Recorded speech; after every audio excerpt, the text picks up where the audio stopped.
जाते एक चांगलं सादरीकरण नील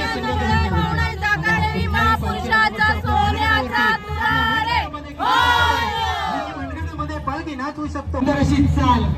बरेचसे संघ अशा पद्धतीच्या पालखी नाचवीत असतात आमच्या कोकणामध्ये त्याचमधला हा एक वेगळा प्रकार आगळी मंडळी आता माझ्यासोबत असं रत्नागिरी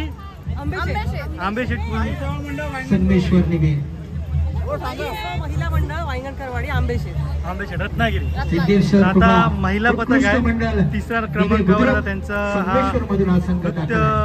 पथक यांचं आता होणार आहे तर मंडळी तुम्ही बघता सगळ्याचा रत्नागिरीवरील असतात सगळे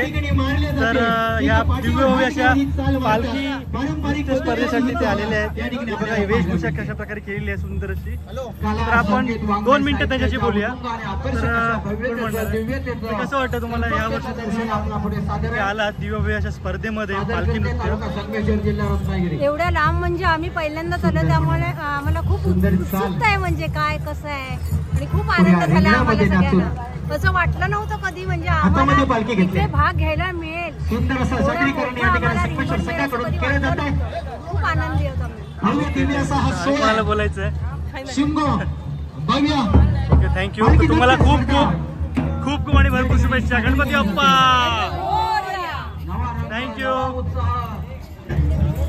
आपला या ठिकाणी उत्सव कमिटीतर्फे सहर्ष स्वागत आहे एक चांगल्या पद्धतीचं सादरीकरण आहे ही पालखी डोक्यावर घेतले सगळ्या पद्धतीचं मजबूत आपली पारंपरिक आणि चांगल्या पद्धतीचं पारंपरिक कला ह्या जोपासलेल्या आहेत आपल्या समस्त कोकणवासीने तुम्ही बघताय आता बघा देवीचं दर्शन सर्वांना होत आहे डोक्यावर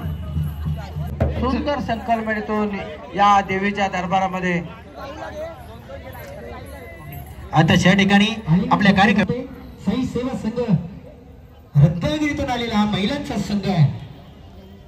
पालखी नृत्याला या ठिकाणी सुरुवात करणार आहेत चांगल्या पद्धतीचं डोळ्यांचं सादरीकरण ज्यांनी सृष्टीची उत्पत्ती केली ज्यांनी सृष्टीची उत्पत्ती गणवेश त्याने प्रदान केलेला आहे कसं या ठिकाणी ढोलाचं वाद्य करतायत कसं महिला या ठिकाणी पालखी नृत्याला सुरुवात करतायत या ठिकाणी पंच पॅनल तयार असणार आहे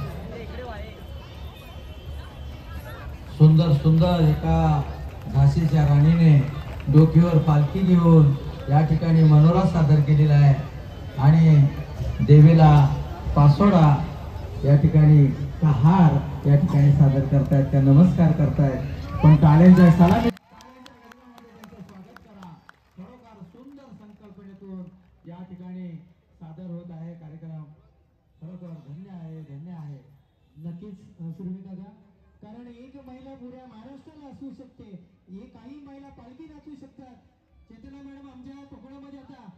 जाकडीमध्ये देखील महिलांनी जाकड्या देखील चालू केलेल्या आहेत